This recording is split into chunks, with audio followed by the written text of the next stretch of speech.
Right जी। सो ज़रा बच्चे कम हैं, चलें विद टाइम आ जाएंगे। तो ये सेक्शन ए हमने कर लिया था। अ, अ, अ, जी, मई जून 23, variant 41, competition, monopoly and the market. तो नाम से ही पता लग रहा है कि market structures based section A है। Firms are sometimes thought of as machines. Inputs go in, products come out. However, it matters how powerful these firms are allowed to become. Competition law, the law that governs how firms compete in the market, how they may exert their power, and how and when they may join forces, has not prevented high concentration ratios in many industries. Global monopolies have been created in the name of free market capitalism. Mergers have been approved and monopolies tolerated under the assumption that they are efficient. Their ability to enable innovation is relied upon to justify these monopolized industries.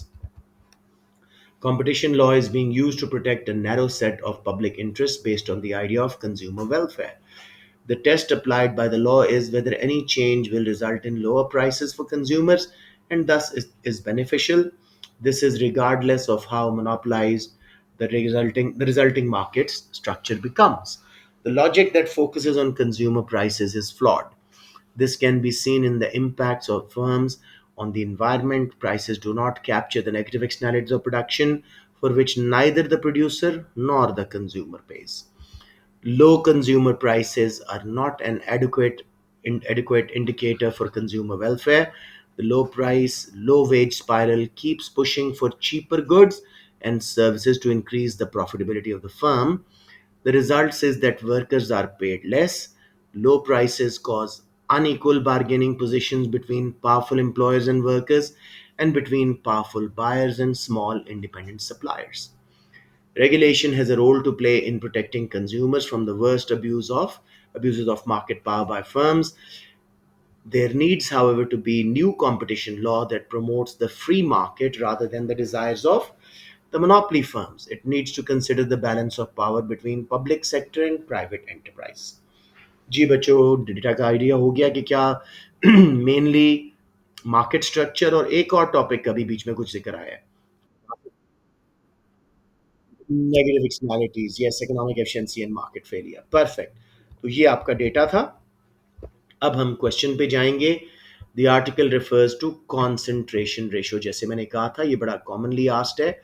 Explain what is meant by a concentration ratio and how it's calculated. अब बच्चों, जो समझाया था उसके मुताबिक आप में से कोई डिफाइन करें कॉन्सेंट्रेशन रेशियो को और बताएं कि कैसे इसको कैलकुलेट किया जाता है। जी जी बोलें।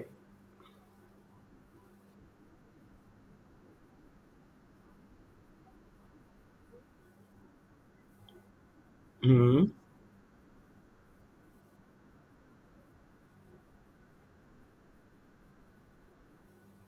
ठीक है। थोड़ा सा एक वर्ड गलत है, कोई और बचा करेगा। एक वर्ड गलत है।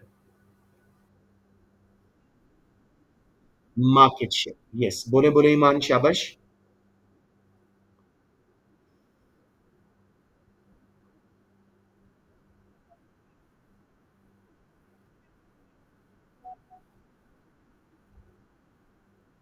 ठीक हो गया। फॉर्मूला क्या है इसका?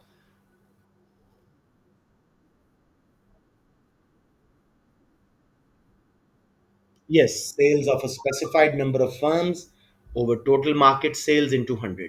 अब आपने चार मार्क्स थे तो आपने क्या बोलना है? Concentration ratio measures how much of market share is squeezed in a few top firms hands। दो मार्क्स या एक मार्क। फिर जी, it can be 3 firm, 4 firm, 5 firm concentration ratio, दूसरा मार्क। और फॉर्मूला के दो या एक तो मिलकर चार हो जाएंगे। Formula is sales of top specified number of firms divided by total market sales into 100। किसी बच्चे को यहां प्रॉब्लम आ रही हो?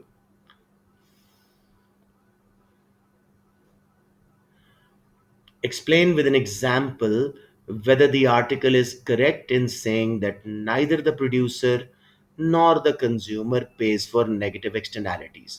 अब तसल्ली से पहले तो नेगेटिव एक्सटर्नैलिटी को एक्सप्लेन करेंगे, इसी में आपका स्कोर आना शुरू हो जाएगा। One of you please define negative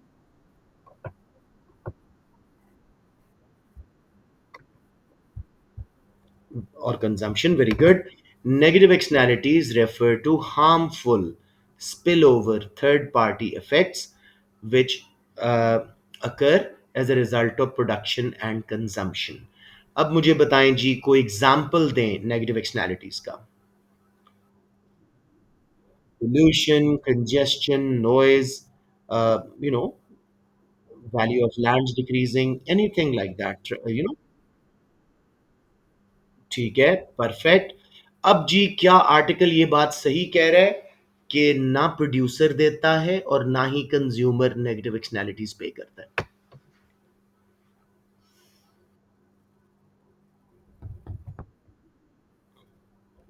जी, आप क्वेश्चन देखिए मेरा बेटा। क्या ये आर्टिकल ठीक कह रहा है? ऊपर ले जाने का कुछ भी नहीं है। उसने कहा है कि negative externalities are neither paid by consumer nor producer.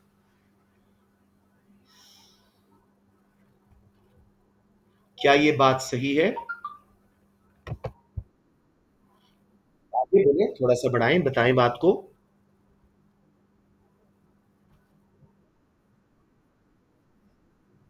हाँ, अब बेहतर आ रहा था। ईमान अच्छा बोल रही थी।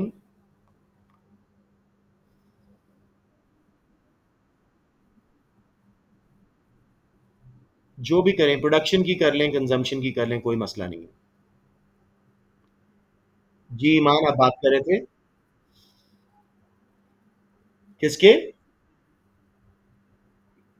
अब्दुल रहमान, क्या कह रहे हो?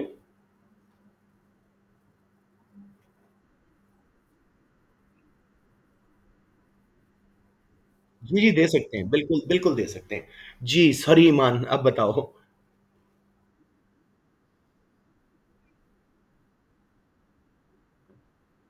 This is the answer. This is the answer. Private sector producers and consumers only consider private cost of production and consumption. They ignore the external cost of production and consumption, and those costs are paid by third parties in form of diseases, in forms of poor health effect, environment degradation, or government pays for it. So basically, producers and consumers actually do not pay for negative externalities. So the article is correct. समझ आ गया मेरे बच्चा? सबसे पहले, negative externalities are harmful negative spillover effects on third parties as a result of production and consumption. An example of production externality can be pollution. Example of consumption externality can be passive smoking. And the article is correct in mentioning that producers and consumers do not pay for negative externalities. They're paid by third parties in form of ill health, hospital bills, environmental degradation that government needs to clean up. So third parties pay for it, not producer and consumer. Everyone clear?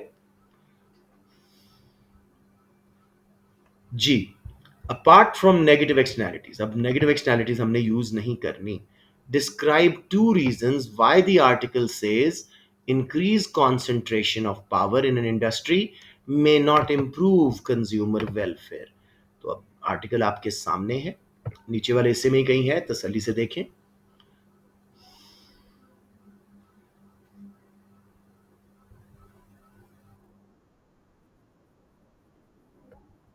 हाँ शाबाश, बोलो बोलो बोलो।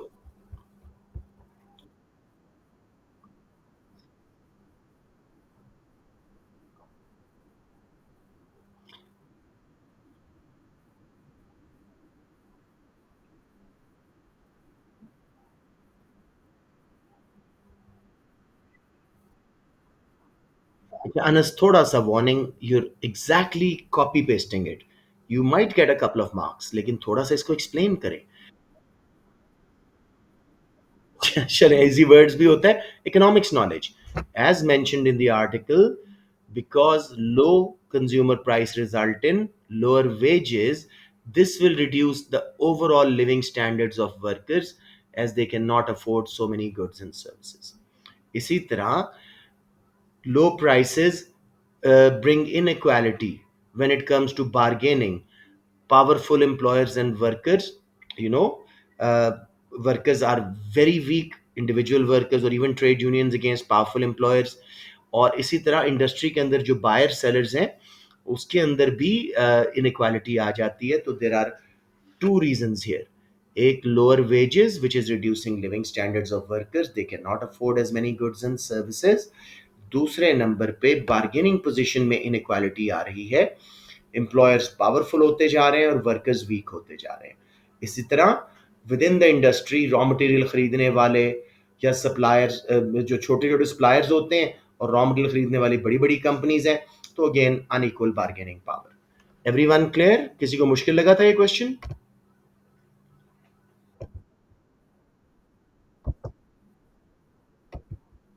Sure मेरा बेटा। Okay, let's go back again. उसने कहा, apart from negative externalities describe two reasons why the article says increase concentration in an industry में नॉट इम्प्रूव कंज्यूमर वेलफेयर। तो पूरा आंसर उसने यहाँ पे दिया हुआ है, लेकिन आपने इसको पैराफ्रेज करना है और एक्सप्लेन करना है। तो जैसे उसने कहा कि जी लो प्राइसेस देने के लिए वो वेजेस कट करते हैं। वेजेस कट करने से workers are paid less, their living standards fall, they cannot buy as many goods and services, there is poverty that starts to occur। साथ में लो प्राइसेस की वजह से इक्वल बार्गेनिंग पावर नहीं रहती। Employers are getting powerful, firms are getting powerful, workers are getting weak, तो wage rise नहीं मनवा सकेंगे। साथ में इंडस्ट्री के बायर्स पावरफुल हो जाते हैं और इंडिपेंडेंट स्मॉल सप्लायर्स वो वीक हो जाते हैं, तो उन्हें लोअर प्राइसेस पे रॉ मटेरियल्स बेचने पड़ते हैं, तो उनको नुकसान होता है। गॉट द पॉइंट जी?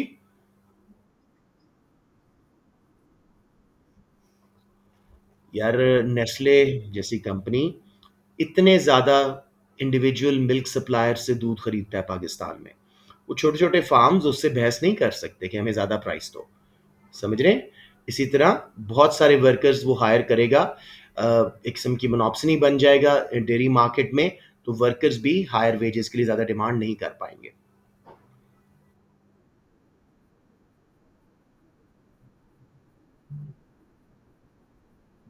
क्या माननी पड़ेगी? समझ आ गया जी सबको?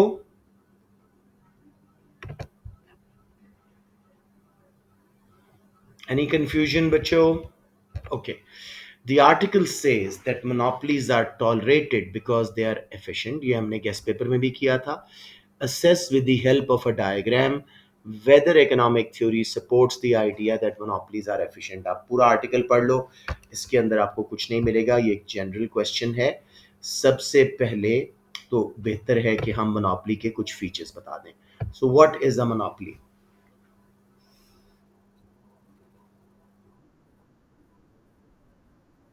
Only few. हम्म। जी।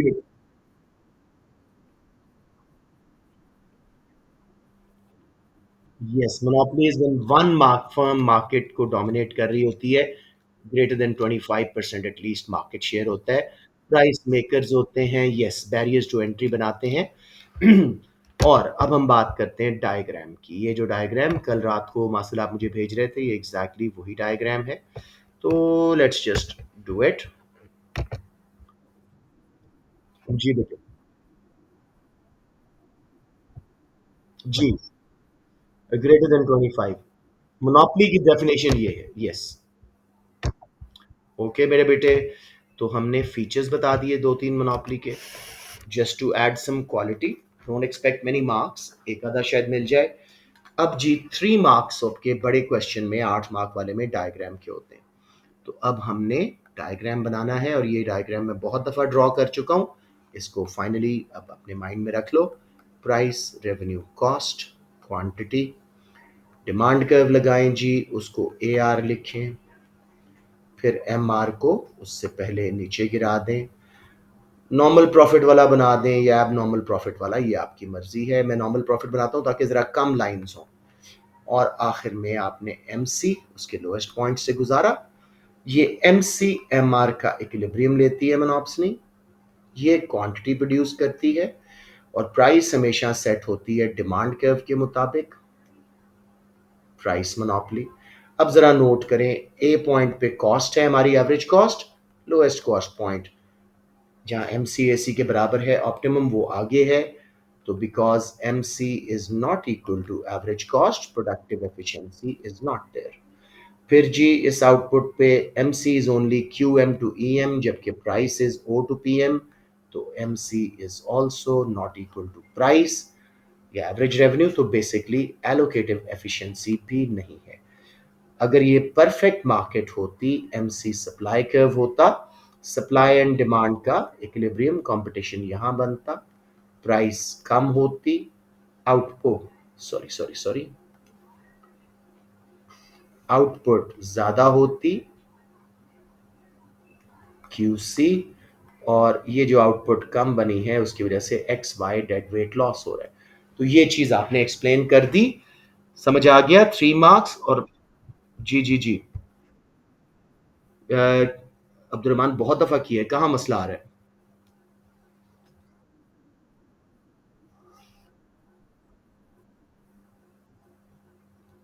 मेरी बात सुनो, मोनोपोली कहाँ प्रोड्यूस करती है? जहां एमसी, जी, तो क्वांटिटी मोनोपोली वो बन गई, डिमांड कर तक जाके हमने मोनोपोली की प्राइस बना दी। अब हमने लिखा कि एमसी का लोएस्ट पॉइंट ऑप्टिमम है और हम ए पॉइंट पे हैं एवरेज कॉस्ट के, तो एमसी एससी के बराबर नहीं, प्रोडक्टिव एफिशिएंसी नहीं है। फिर एमसी प्राइस के बराबर भी नहीं, MC is only Q M to E M, और प्राइस जो है वो 0 से PM तक है, तो प्राइस बहुत ज्यादा है, एलोकेटिव एफिशिएंसी भी नहीं है। अगर ये परफेक्ट मार्केट होती, market not firm, demand and supply के थ्रू इक्विलिब्रियम बनता ईसी पे, प्राइस कम होती पीसी पे और क्वांटिटी क्यूसी, जो क्वांटिटी मोनोपोली कम बना रही है उसके रिजल्ट में डेड वेट लॉस आ रहा है। एक सेकेंड अब्दुल रहमान, आपको क्लियर हो गया? जी मासिल पूछें।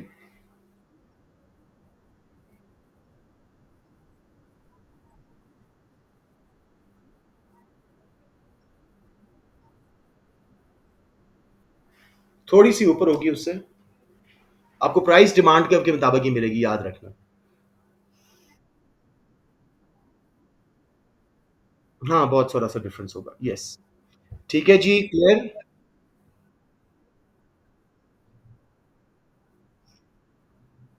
Yes yes yes exactly. लेकिन वो अपने करना नहीं होता, तो इसलिए मैं उस पर टाइम नहीं वेस्ट कर रहा। अब इकोनॉमिक थ्योरी क्या कह रही है? Monopolies are inefficient. जी वो छोड़ दें उसकी बात को, इट्स इरेलीवेंट। जी, सिंपली हमने मोनोपोली के फीचर्स दिए, डायग्राम बनाए, 4 मार्क्स। प्रोडक्टिव एफिशिएंसी ना होना बताया, 1 मार्क। एलोकेटिव एफिशिएंसी ना होना, 1 मार्क। आउटपुट कम बनने से डेड वेट लॉस, 1 मार्क। और 1 मार्क कंक्लूजन का कि जी according to standard economic theory monopolies are inefficient, however they can be dynamically efficient because they earn abnormal profit in short run and long run, and they can reinvest into research and development। जी मेरा बेटा, या economies of scale ले सकते हैं।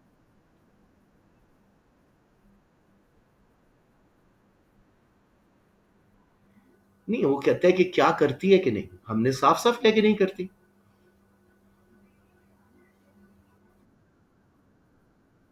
हाँ, आपने economic theory को follow करना है। ठीक है, आप कहें जी बिल्कुल नहीं करती, अनलेस डायनामिक एफिशिएंसी हो या economies of scale, that's it. हाँ जी, हाँ जी।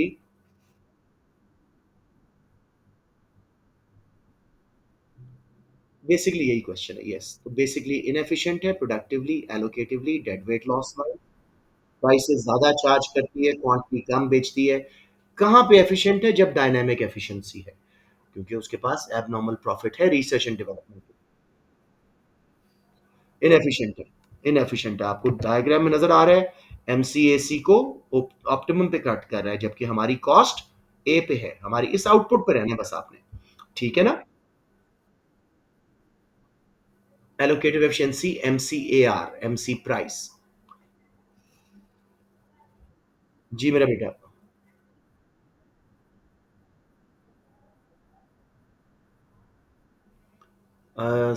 क्या चीज? वो तो अगर अगर जनरल क्वेश्चन इकोनॉमिक एफिशिएंसी पे आए तो उसमें आपको थोड़ा सा बता देना चाहिए, दैट्स इट। प्रोडक्टिव एफिशिएंसी, वो सारे प्रोडक्टिव एफिशिएंसी के हैं, कॉस्ट रिलेटेड सारे प्रोडक्टिव एफिशिएंसी के हैं। MCAR, MSC, MSB, allocative efficiency।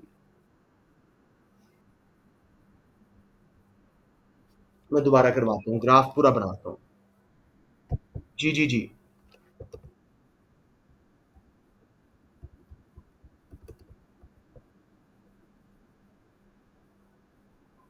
ठीक है। तो उसने एक फॉर्म ले ली उसकी, कोई मसला नहीं है। अम, देखें, इस डायग्राम में आप वो यूज नहीं कर सकते। Lowest point of average cost technical efficiency use कर सकते हैं। समझ आ रही मेरी बात? अब जी मैंने एमसी लगाया। एमसी एमआर की इक्विलिब्रियम लो, दो गलतियां बच्चे करते हैं। प्राइस यहां से बनाते हैं, नहीं, प्राइस हमेशा डिमांड कर्व से बनती है, उसको पॉइंट दे दो। ये प्राइस बनी मोनोपोली की। लोएस्ट पॉइंट हमारा था ऑप्टिमम, तो एम सी ए सी के बराबर नहीं है। प्रोडक्टिव एफिशिएंसी यानी टेक्निकल एफिशिएंसी नहीं है। ठीक है। इसी तरह हमारा एम सी सिर्फ Q M to E M है, और प्राइस हमारी क्यू एम से ए या ओ टू पी एम है। तो M C is also not equal to price, तो एलोकेटिव एफिशिएंसी भी नहीं है। फिर जी परफेक्ट मार्केट होती, डिमांड एंड सप्लाई के थ्रू इक्विलिब्रियम बनता, प्राइस कम होती, क्वांटिटी ज्यादा होती।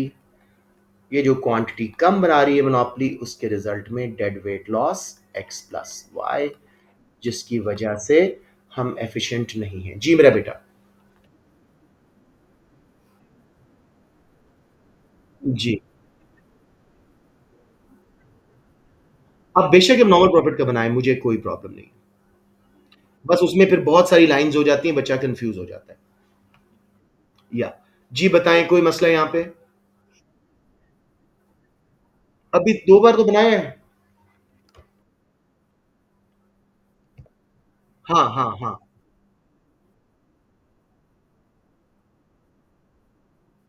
ऑब्जेक्टिव्स वाला। Sure, sure, sure, sure, sure. उसमें मेरा बेटा आप एवरेज कॉस्ट अलग स्टाइल से लगाओगे, just so you can show all the objectives. Demand curve लगाएंगे, उसको ए आर लिखेंगे, एम आर को नीचे तक जाने देंगे, ए सी को इधर से स्टार्ट करेंगे, और एम सी को उसके लोएस्ट पॉइंट से लगाएंगे। अब प्रॉफिट मैक्सिमाइजेशन इक्विलिब्रियम। बेटे इसमें ऑब्जेक्टिव दिखा रहा हूं ना, थोड़ा बहुत ग्राफ को एडजस्ट करना पड़ता है। अब मैं गया डिमांड कर्व तक, ये price P zero, output Q zero, equilibrium E zero is profit maximization, यानी M C is equal to M R. ठीक है। एम आर जहां जीरो हो रहा है, क्यू वन में डिमांड कर्व तक गया, price P one, equilibrium E one, ये बन गया जी क्यू वन पी वन। मुझे बताएं कौन सा है? एम आर जीरो हो रहा है, ये कौन सा ऑब्जेक्टिव है? Revenue maximization. उसके बाद मेरा बेटा मैंने लिया M C A R, equilibrium two, price two, quantity two.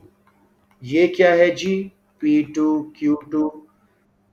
ये है सेल्स, सॉरी अपना, सॉरी सॉरी सॉरी, नहीं नहीं नहीं, प्रॉफिट मैक्सिमाइजेशन नहीं है मेरा बेटा। ये है एलोकेटिव एफिशिएंसी गवर्नमेंट। जी मेरा बेटा। यस। तो एलोकेटिव एफिशिएंसी गवर्नमेंट ऑब्जेक्टिव ये आपका आता है जहां एम सी ए आर के बराबर हो, और आखिरी equilibrium three, quantity three, price three. ये है सेल्स मैक्सिमाइजेशन, यानी इस, नहीं नहीं, सेल्स मैक्सिमाइजेशन से ऊपर ऊपर, प्रॉफिट मैक्सिमाइजेशन से नीचे नीचे, प्राइस एंड आउटपुट वो प्रॉफिट सेटिस्फाइंग है। नॉर्मल प्रॉफिट से ऊपर maximum। जी। एमसीएमआर पे।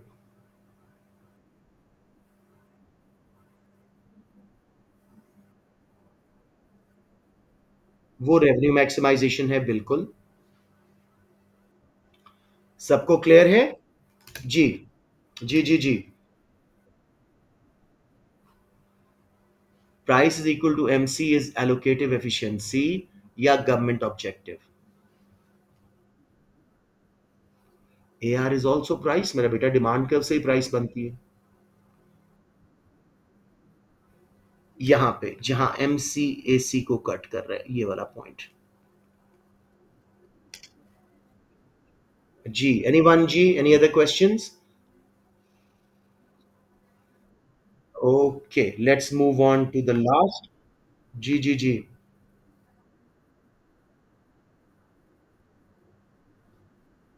That shifts long run average cost downward. Dynamic efficiency does that.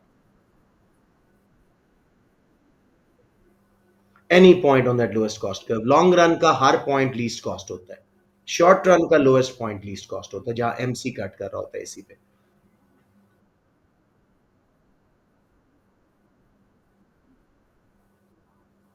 जी, ठीक है।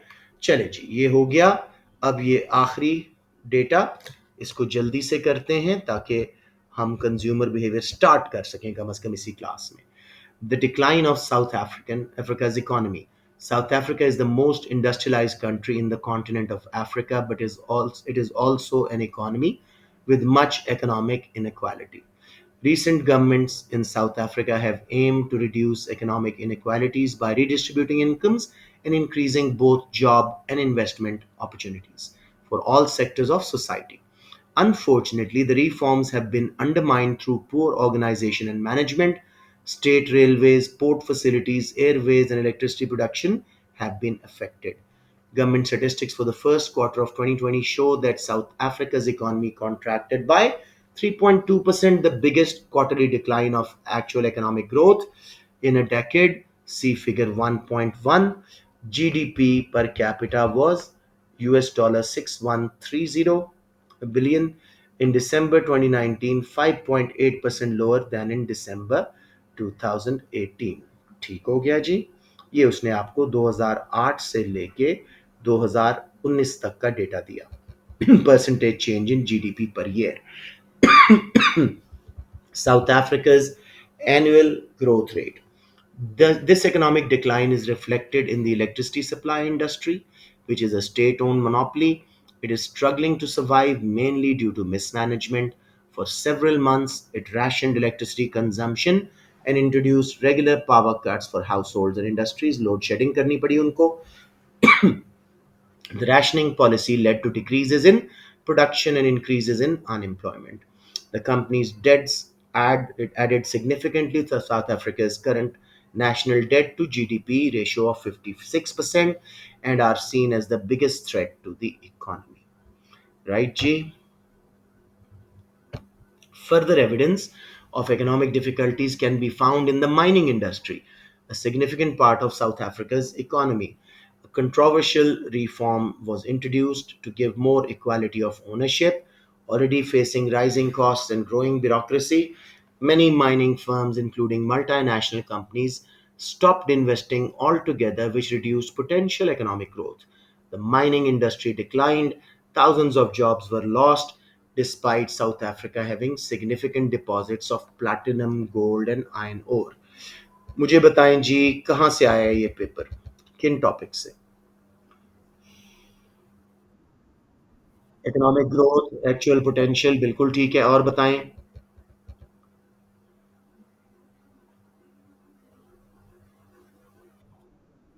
सॉरी।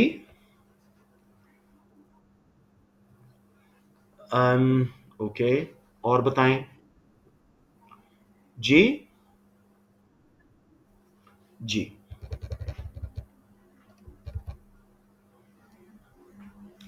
मेनली मैक्रो से मैं मान रहा हूँ इकोनॉमिक ग्रोथ की बात कर रहा है।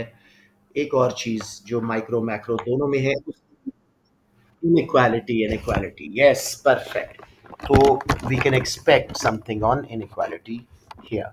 So let's see जी, पहले ओ अभी भी और भी है। For South Africa's economy to grow, it needs to address major infrastructure issues.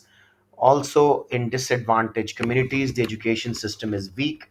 contributing to a skills shortage and a rise in unemployment rate to 27%. See figure 1.2, इसमें भी 2009 से 2019 तक का डेटा है अनएम्प्लॉयमेंट रेट का percentage. Increased production is further hindered by restrictive trade union practices. वो जो strikes वगैरह करती हैं, oh my God such a long data. और यहाँ पे आ गया साउथ अफ्रीका अनएम्प्लॉयमेंट रेट. ठीक है जी.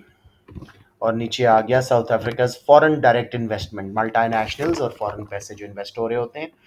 An analyst said a critical reason for low economic growth has been a lack of private sector investment and FDI. See figure 1.3. The lack of investment wasn't just due to political policies, but also due to uncertainty and mismanagement, which led to continued inequalities. So let's go to the question. पहला question वही जो मैंने आपको common बताया है. Describe what is meant by economic equality and distinguish it from equity. अब अच्छा अच्छा जवाब चाहिए आप लोगों से.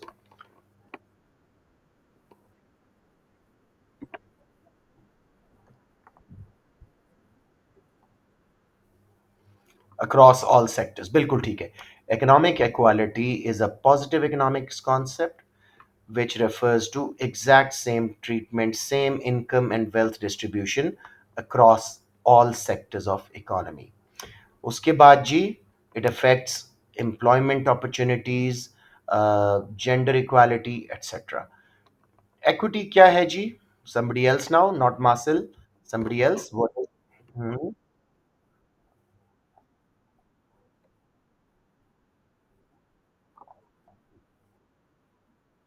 ठीक है जी.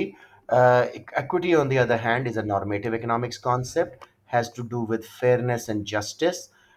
Basically, fair distributions of income. Those on low income should pay low rates of tax. तो ये आपके 3 मार्क्स कहीं नहीं जाएंगे इंशाल्लाह.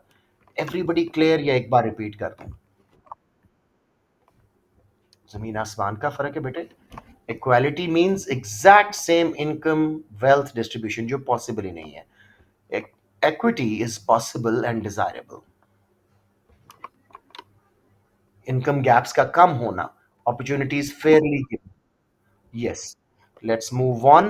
Define what is meant by actual economic growth and analyze the relationship between economic growth and unemployment as illustrated by figure 1.1 and 1.2. अच्छा वो ऐसा क्वेश्चन आया है, मैं करवाना चाह रहा था कि डेटा को कैसे फिगर से इंटरप्रेट करना है. सबसे पहले एक्चुअल इकोनॉमिक ग्रोथ 2 मार्क्स के लिए डिफाइन कर दो.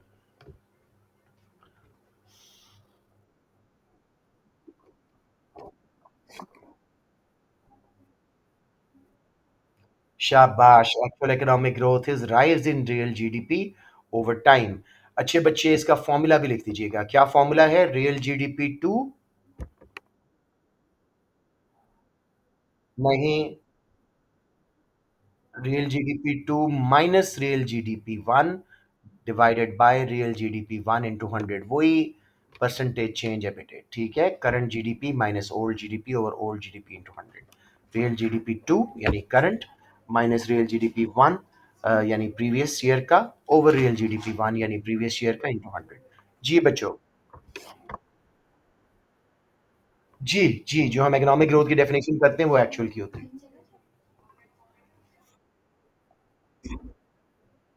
हाँ हाँ. By utilizing currently unused resources. Shift नहीं होता. We move from a point inside PPC towards PPC. जी. अब मेरे बच्चे ये दोनों फिगर साथ साथ देखें. पहले मुझे बताएं आप क्या रिलेशनशिप एक्सपेक्ट करते हैं कि इकोनॉमिक ग्रोथ आए तो अनएम्प्लॉयमेंट लो होनी चाहिए. पॉजिटिव इनका नेगेटिव रिलेशनशिप होना चाहिए. अब देखें नीचे जीडीपी का बिहेवियर देखें इकोनॉमिक ग्रोथ का. और ऊपर मैं इसको थोड़ा सा छोटा करके ताकि आपको दोनों पूरा नजर आए. जी. नीचे है इकोनॉमिक ग्रोथ का जीडीपी और ऊपर है फिगर 1.1 में आपका क्या उसका नाम है अच्छा मैंने गलत कर दिया. ये सॉरी. ये है अनएम्प्लॉयमेंट का और ये है जीडीपी का. उप्स देखना पड़ेगा. जीडीपी ओवरऑल क्या हुआ है, ट्रेंड क्या है, पहले ये बताएं.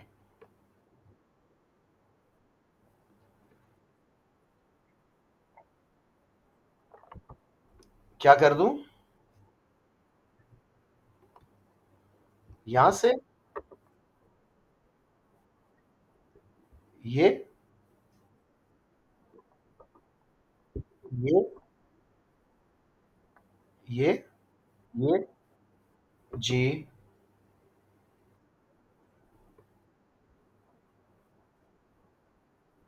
अच्छा, ओके। चलिए, लेट्स मूव ऑन। उप्स, ये कहीं और ही चला गया मैं। अच्छा जी, चलें कोई बात नहीं। अच्छा, इसको यूं कर दें। ये वाली।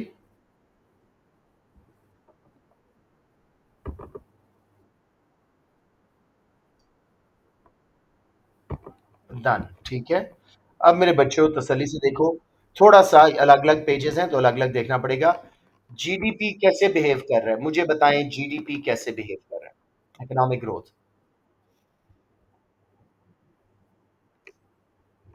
जी, इकोनॉमिक ग्रोथ कैसे बिहेव कर रही है, ओवरऑल मुझे बताएं ट्रेंड।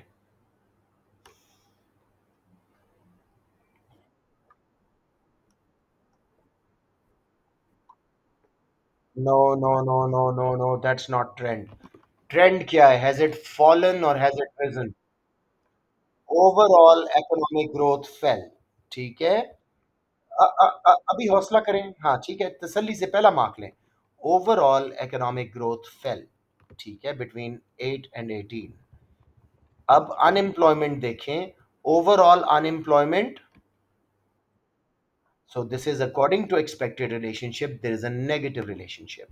अब देखें कहां पे हाईएस्ट या लोएस्ट इकोनॉमिक ग्रोथ थी।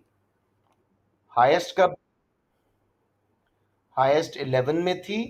अब जाके अनएम्प्लॉयमेंट को देखते हैं। 11 में unemployment, yes, lowest, almost lowest थी, ठीक है।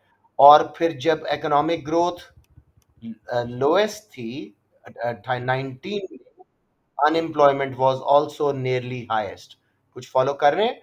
So it is corresponding, but economic growth is more stable, whereas unemployment is more fluctuating. Overall conclusion is negative relationship between the two. समझ आ गया बच्चों कैसे करना है इसको? Do not fall for yearly comparisons. I keep repeating. Negative है ना मेरा बेटा। जब इकोनॉमिक ग्रोथ कम होती है, अनएम्प्लॉयमेंट बढ़ती है, राइट? तो आपने ओवरऑल देखना है। Economic growth shows an overall declining trend, minus में जा रही है, और unemployment shows an overall rising trend. So it's proving uh, the negative relationship between the two. If we look at the highest period of economic growth, 2011, unemployment is also nearly the highest. When we look at the lowest economic growth period, 2019, unemployment is also nearly the highest. Although there are some fluctuations, unemployment rate is more unstable, economic growth is more stable, but the relationship is proven. समझ आ गया मेरे बच्चों? Okay, Ji, let's now move on to assess the evidence provided about the significance of the performance of state owned electricity monopoly as a contributor to the decline in South Africa's economy. तसल्ली से 10 second question पढ़ें, इसको absorb करें। वो कहता है आपने evidence को असेस करना है कि कितनी सिग्निफिकेंट, कितनी इंपॉर्टेंट है performance of state owned electricity monopoly की as a contributor to the decline in South Africa's economy.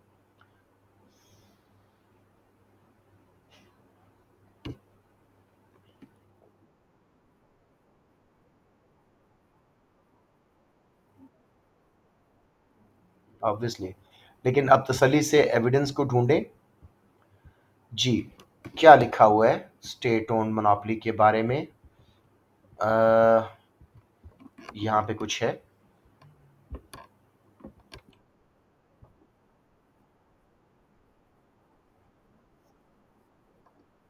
बिल्कुल सही है। Constant rationing, power cuts, load shedding is struggling to survive due to mismanagement, which is affecting households and industries। बाकियों की cost भी बढ़ रही है। तो इस राशनिंग पॉलिसी से क्या हुआ?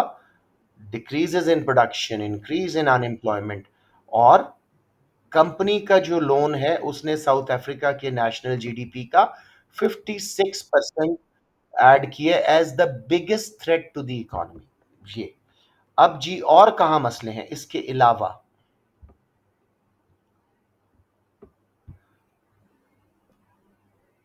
कमान शाबाश बच्चों।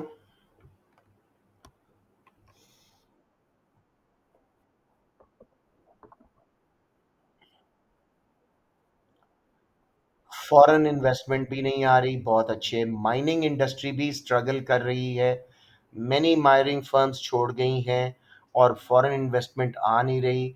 माइनिंग इंडस्ट्री डिक्लाइन हुई है, थाउजेंड्स ऑफ जॉब्स लूज हुई हैं, including platinum, gold and olive और के आयरन ओर के इतने डिपॉजिट्स होने के बावजूद साउथ अफ्रीका स्ट्रगल कर रहा है। सो बेसिकली हम कह सकते हैं इस एनालिसिस के मुताबिक कि there are other problems as well, but as the article says it adds the most to the national debt, 56%। और सबसे बड़ा थ्रेट है तो यस, उसकी परफॉर्मेंस इकोनॉमिक डिक्लाइन में सबसे बड़ा कंट्रीब्यूटर है। समझ आ गया मेरा बेटा? अपना माइंड इस्तेमाल करें according to the data, right? अब लास्ट क्वेश्चन जी, इवैल्यूएट। जी जी जी।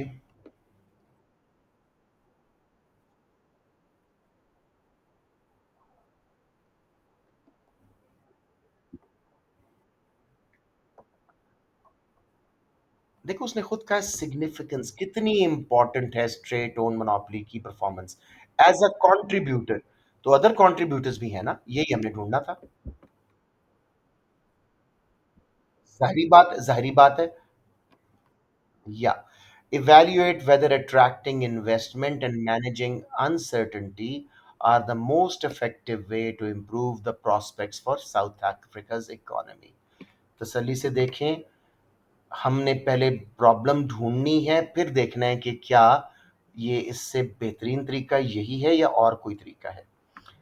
अट्रैक्टिंग इन्वेस्टमेंट, मैनेजिंग इन अनसर्टेनिटी, क्या मोस्ट इफेक्टिव तरीका है? सबसे पहले तो नज़र आ रही है जी, नीचे से ही स्टार्ट करते हैं कि critical reason for low economic growth is lack of private sector investment and FDI. तो ये हम यहाँ पे कहेंगे lack of investment wasn't due to political policies, uncertainty. Yes, South Africa को अपना इंफ्रास्ट्रक्चर बेहतर करना पड़ेगा। उसका एजुकेशन सिस्टम बहुत वीक है, स्किल्स शॉर्टेज है, राइजिंग अनएम्प्लॉयमेंट है। फिर उसके बाद उनकी स्टेट ओन मोनोपोली बहुत बुरा परफॉर्म कर रही है, जो पावर कट्स कर रही है, तो मल्टीनेशनल्स उससे अट्रैक्ट नहीं होंगी। फर्दर एविडेंस क्या है कि भाई एक कंट्रोवर्शियल रिफॉर्म की इनकम गैप्स कम करने के लिए इससे माइनिंग इंडस्ट्री तबाह हो गई। So basically, attracting FDIs and managing uncertainty are important, but they also need to improve infrastructure, क्योंकि शॉर्ट रन में नई फर्म्स नहीं आने वाली हैं आपके मुल्क में। जितनी अनसर्टेनिटी और जितना बुरे हालात हैं, आपको इन्वेस्टमेंट करनी पड़ेगी एजुकेशन में, इंफ्रास्ट्रक्चर में, पावर कट्स रिड्यूस करने पड़ेंगे, पूरा फ्रेमवर्क चेंज करना पड़ेगा, पॉलिसीज चेंज करनी पड़ेंगी, तब जाके वो आएंगे। और यस, लॉन्ग टर्म में ये बेहतरीन तरीका है, लेकिन currently they have to handle the current issues. समझ आ गया? जी बेटे जी।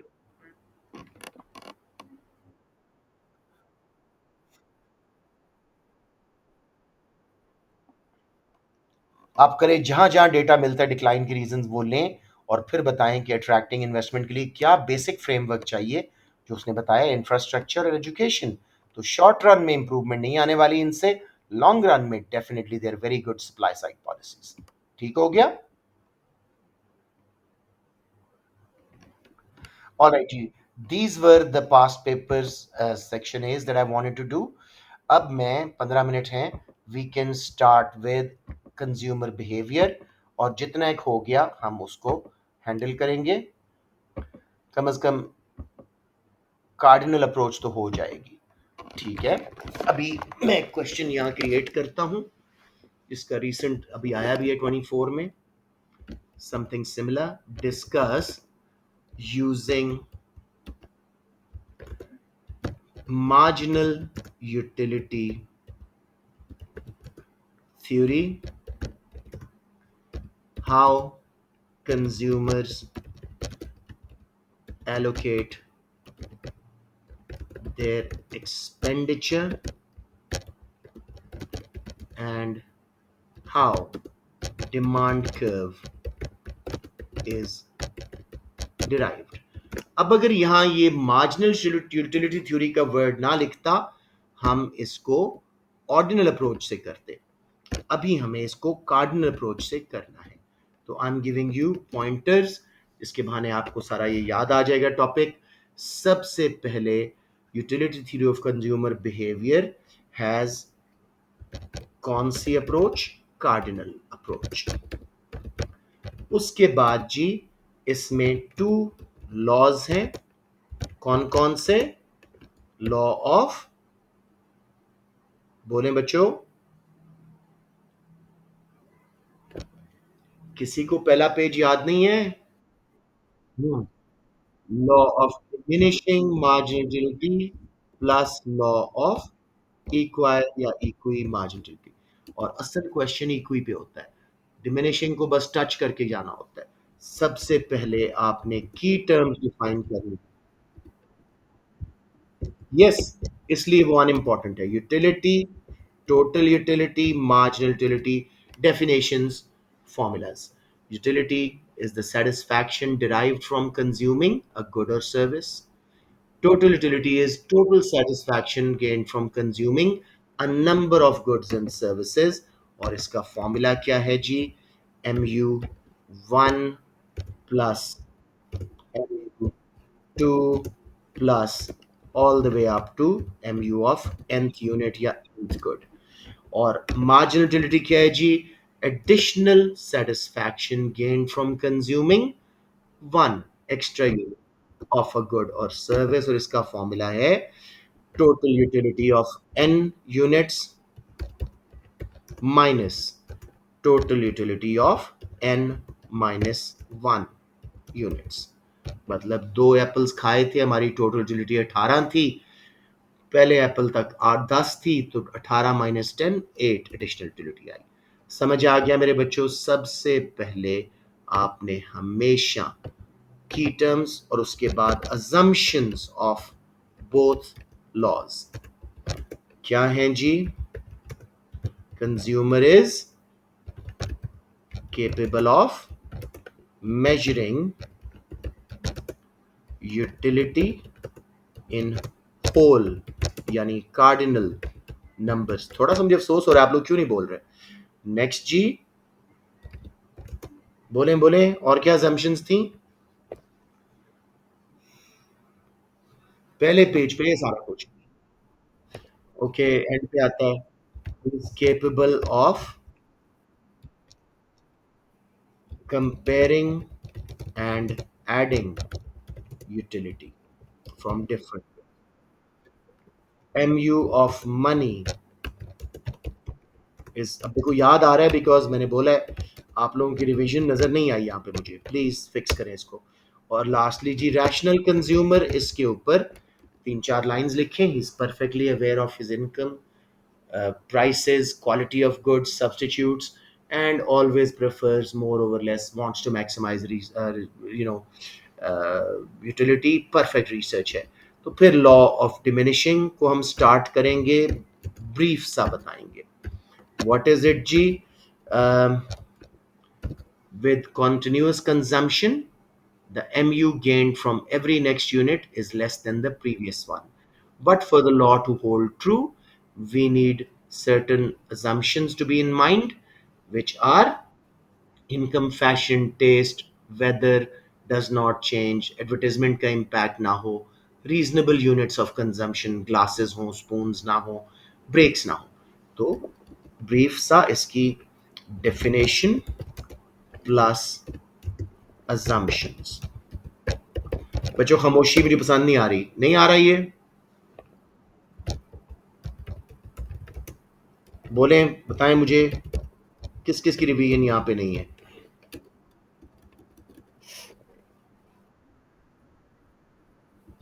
जी जी।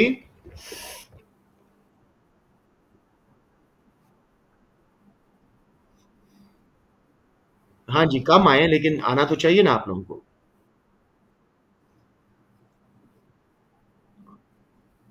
हाँ, ये वही क्वेश्चन है, उसी का डिफरेंट फॉर्म है, आंसर सेम है, ट्रस्ट मी।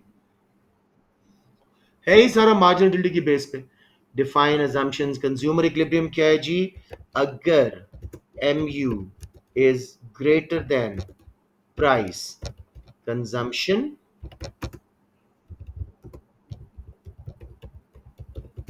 राइजेस। अब आप सुन के बोल रहे हैं सारे, किसी ने रिवाइज नहीं किया हुआ। पहला पेज है, ये दूसरा page. If M U is less than price, consumption. Yes, वो तो उसमें आएगा मेरा बेटा, लॉ ऑफ डिमिनिशिंग में। Consumption falls. और अगर एम यू प्राइस के बराबर हो जाए, आपने ऐसे फॉर्म में लिखना है, तो उस केस में कंज्यूमर का इक्विलिब्रियम आ गया, यूटिलिटी मैक्सिमाइज्ड हो गई। इक्विलिब्रियम, प्लीज आज ही रिवाइज करो। एलडीएमयू तो लॉ ऑफ डिमिनिशिंग है मेरे बेटा। वो एलईएमयू में है ना। अब जरा तसल्ली से इसका डायग्राम समझें। आई एम लिटिल सरप्राइज्ड कि इसका इतना आसान क्वेश्चन, मैं तो आया तो मैं बड़ा खुश होऊंगा, लेकिन आप लोग इस पे स्ट्रगल कर रहे हैं ठीक ठाक। जी, अब मेरे बेटे आपने सिंपली एक एमयू कर्व लगाना है, डाउनवर्ड स्लोपिंग। दो प्राइसेस देनी है, जाके इस एमयू कर्व पे पॉइंट ए आया। आप इतना कंज्यूम कर रहे थे क्योंकि इस सारे एरिया में MU was greater than price, consumption बढ़ी। ए पे पहला इक्विलिब्रियम आ गया। अब प्राइस अगर गिरती है इस गुड की, अगेन कंजम्पशन बढ़ रही है, बिकॉज इस एरिया में again MU is higher than price. यहां पे बी पॉइंट पे दूसरा इक्विलिब्रियम आया। तो between A to B points is, ये तो बता दें।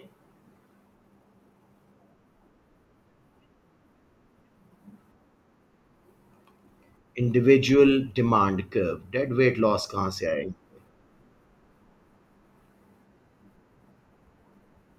जी, वो दोबारा डिसइक्विलिब्रियम में आएगा, एमयू प्राइस से बढ़ेगा, वो मजीद खरीदेगा।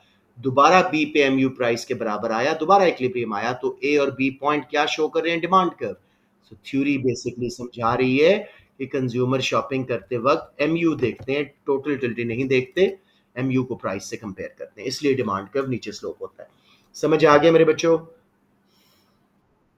अब हम चलते हैं law of equimarginal utility. Definition: consumer is in equilibrium when he spends his fixed income on goods with given prices, यहाँ तक तो आसान है, in such a way that MU of the last unit of money spent on all goods is equal. हम इसमें MU पर dollar compare करते हैं। MU of good X divided by price of good X should be equal to MU of good Y divided by price of good Y up to any number of goods, MU of N over price of nth good। ये जब बराबर हो जाती हैं, हमारी utility maximise हो जाती है। अब इसके लिए आपको एक छोटा सा न्यूमेरिक एग्जांपल मैंने दिया हुआ है नोट्स में, उसको फॉलो करें। इधर लिखें जी MU और good Y, good X, और इधर price good Y, good X। MU था जी 20, गुड वाई का प्राइस थी 4,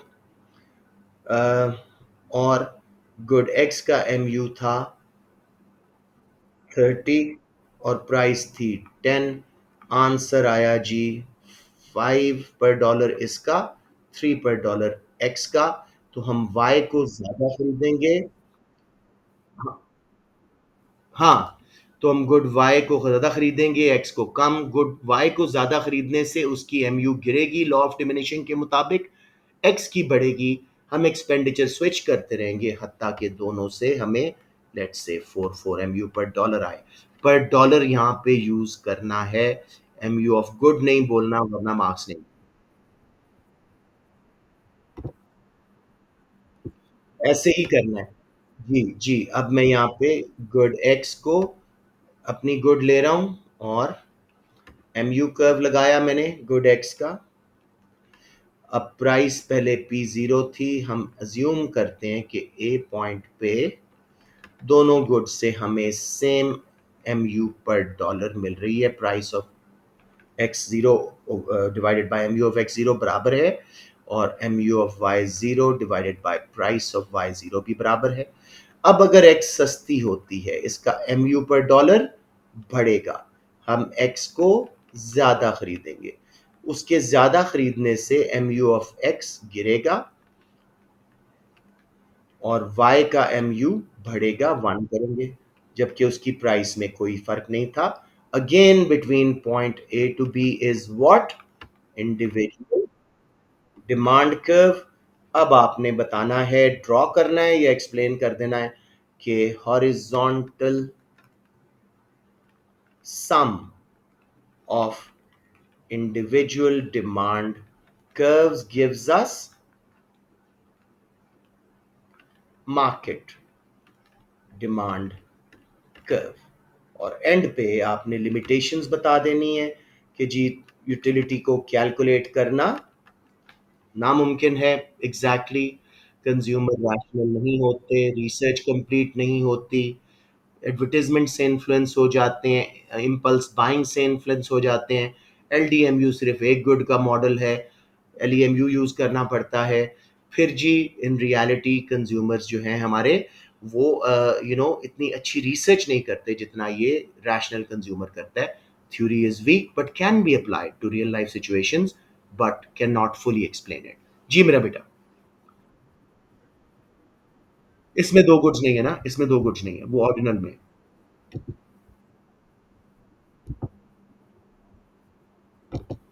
बेटे मार्केट डिमांड क्या होती है?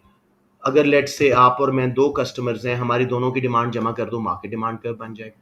वो दो डिमांड कर्व लगा के हम मार्केट डिमांड कर्व जमा करके नहीं निकालते थे, वो बात कर। या okay, I hope I have time enough to do it. Let me C.